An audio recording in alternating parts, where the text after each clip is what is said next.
ایک نبی جسے شیر کے گڑھے میں پھینک دیا گیا۔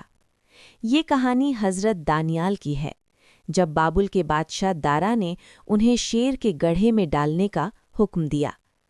گڑھا گہرا اور بھوکے شیر سے بھرا ہوا تھا۔ موت یقینی لگ رہی تھی، کیونکہ حضرت دانیال نے بتوں کی پوجا سے انکار کر دیا تھا اور صرف اللہ کی عبادت کرتے تھے۔ رات اندھیری تھی، بھوکے شیر دانت نکال کر انہیں گھور رہے تھے۔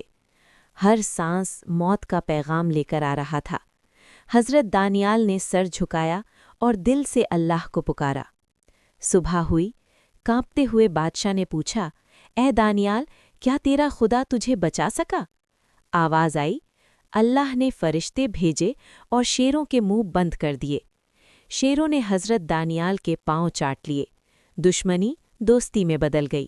یہ اللہ کا معجزہ تھا، جو حق کو کبھی تنہا نہیں چھوڑتا۔